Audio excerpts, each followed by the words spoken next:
Mesdames et messieurs, bonsoir. Ravi de vous retrouver pour cette nouvelle édition de l'Info. Tout de suite, le sommaire en images.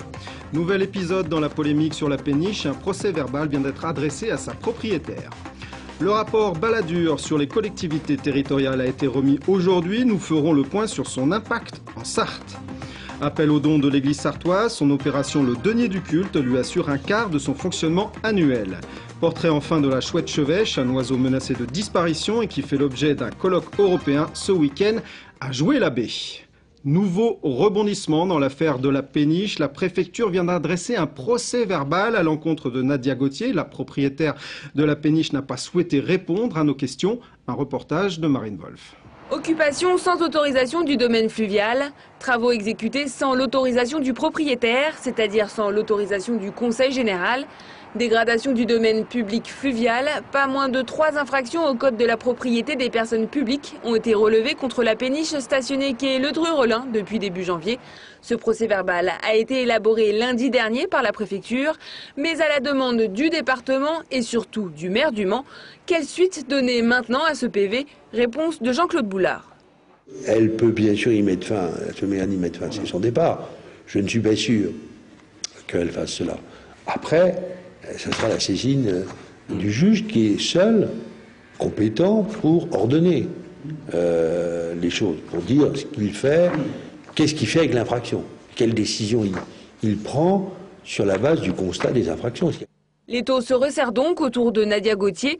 La propriétaire de la péniche n'a pas souhaité répondre à nos questions cet après-midi, mais jeudi dernier nous l'avions rencontrée. Elle poursuivait l'aménagement intérieur de la péniche. Samedi, les riverains avaient de nouveau manifesté leur opposition et s'interrogeaient sur la résistance de Madame Gauthier. 6 mois, je suis pris en défaut de paiement pour un stationnement. J'aurai immédiatement une amende. Éventuellement, 2 jours après, la fourrière viendra enlever ma voiture. Je me demande donc pour quelle raison, et tous les gens qui sont ici se posent la même question, pour quelle raison donc cette péniche n'est pas verbalisée, pour quelle raison une fourrière ne vient pas enlever cette péniche. Les riverains ont la preuve, à travers ce procès verbal, que les engagements qu'on a pris à leur égard, c'est-à-dire que cesse cette situation, on a tenu nos engagements. C'était tout à fait important parce qu'ils s'interrogeaient depuis quelques jours. La balle est maintenant dans le camp de Nadine Gauthier ou de la justice. Édouard Balladur a remis aujourd'hui son rapport sur la réforme des collectivités territoriales à Nicolas Sarkozy. 20 propositions qui visent à renforcer les régions et à restreindre le nombre des communes en leur donnant plus de poids. Ces propositions vont maintenant être discutées. Édouard Balladur souhaitant que le Sénat se penche sur un premier projet de loi à l'automne. Quel impact cette réforme pourrait-elle avoir en Sarthe? Réponse dans ce reportage de Michael Texier. Les 20 mesures pour redécouper la France du comité Balladur ont de quoi lever quelques inquiétudes.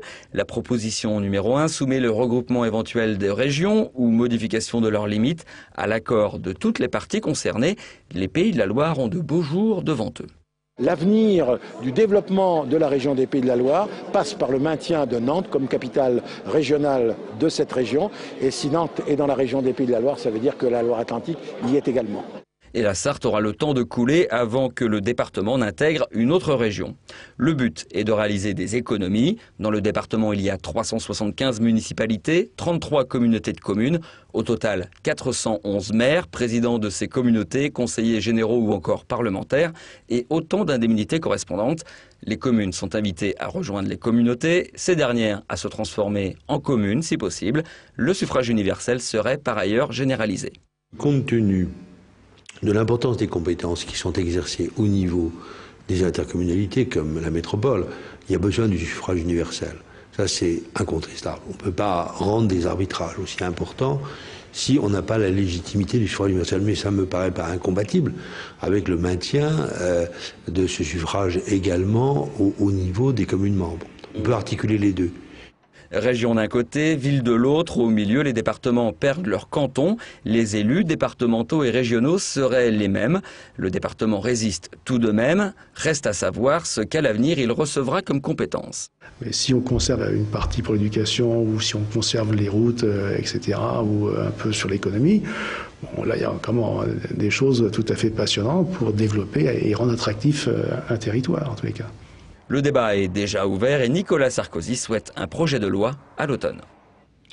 Nouveau mouvement devant l'hôpital du Mans. Ce midi, le personnel a répondu à l'appel de l'intersyndicale CGT, CFDT et FO. C'est toujours la loi Hôpital Santé Patient débattue en ce moment à l'Assemblée nationale qu'il réfute. Le débrayage planifié jusqu'à 14h30 est, selon les syndicats, un prémisse à la journée d'action interprofessionnelle prévue le 19 mars prochain.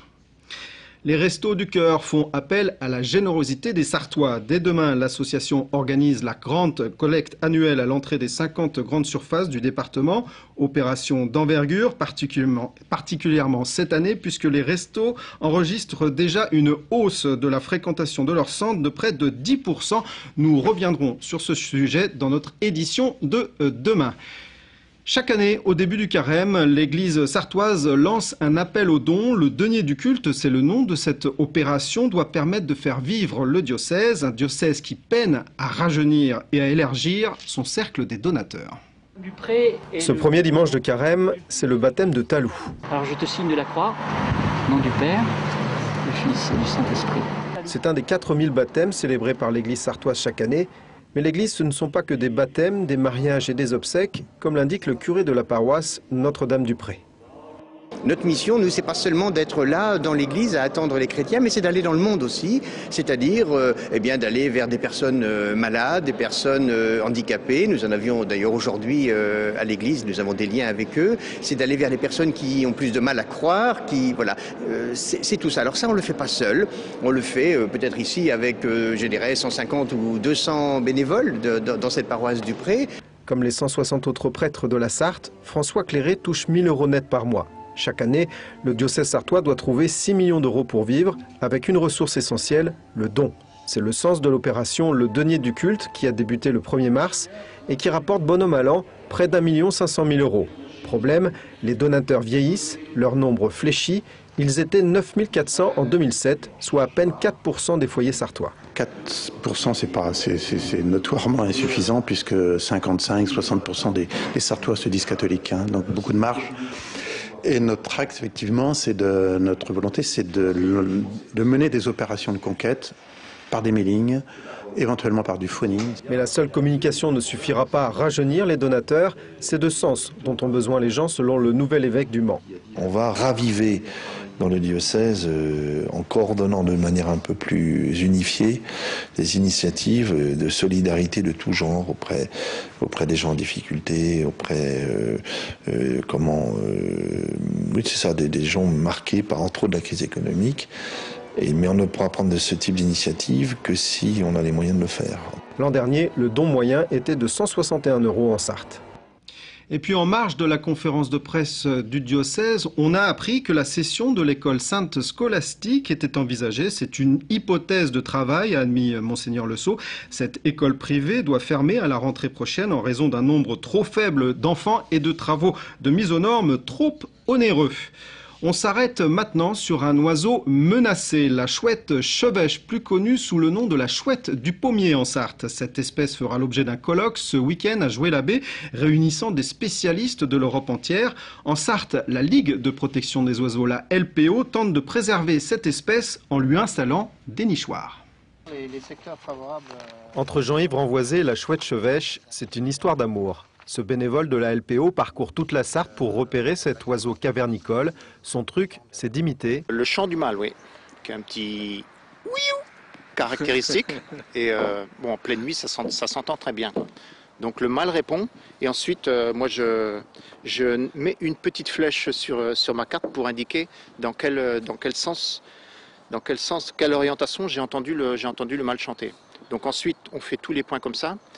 Et puis on revient sur le secteur pour voir l'environnement de jour. La chouette chevêche, c'est d'abord un oiseau mythique, déjà présent sous la Grèce antique dans les représentations d'Athéna, la déesse de la sagesse. En Sarthe, elle était connue sous le nom de la chouette du pommier. Elle a disparu peu à peu sous les effets de l'intensification agricole et de l'urbanisation. Aujourd'hui menacée, elle réside en périphérie des villages, de préférence dans des vergers et des prairies riches en insectes. Mais pour la protéger, les bénévoles de la LPO installent des nichoirs. Ce nichoir est construit avec 2 compartiments intérieurs, un qui est réservé aux jeunes jusqu'à un certain âge, hein, et l'entrée du nichoir est équipée récemment en fait, d'un système anti-prédation qui consiste à mettre un tube, vous voyez, pour empêcher les prédateurs de rentrer en fait. Hein. Ce qui est formidable, c'est quand on contrôle les nichoirs, on ouvre délicatement la porte et la femelle reste sur les jeunes pour protéger les jeunes. Et là, c'est formidable de voir ces oiseaux parce que la chouette a des yeux jaunes. C'est un oiseau super sympathique. Ces opérations ont permis d'enrayer la disparition de la chouette chevêche. La LPO espère d'ailleurs baguer prochainement les jeunes chouettes afin de suivre leur évolution. Et l'intérêt de mettre ces nichoirs aussi, c'est de permettre d'avoir des petits. Et ces petits vont devoir changer de territoire et aller peupler plus loin. Donc si on n'avait pas ce relais par les nichoirs, il est probable qu'il y aurait une régression encore plus forte. Hein. Pour la LPO, ce combat pour la chouette chevêche est aussi celui de la biodiversité. Et on termine avec une petite idée de sortie pour les amateurs de rock qui ne rateront pas le concert de Rodolphe Burger, l'ancien leader de Katonoma, qui se produit demain vendredi à Allonne à la salle Jean Carmet. Rendez-vous à 21h. Voilà, ce journal est maintenant terminé. Demain, vous retrouverez Michael Texier pour une nouvelle session d'information. À 18h45, Yannick Morfin pour MUC Express. Le MUC se déplace à Nancy. Et enfin, à 19h, Intensément Sarthe avec un focus sur le Grand Lucé. Tout de suite, la météo de Romuald de Besson. Passez une excellente soirée sur LMTV Sarthe. Au revoir.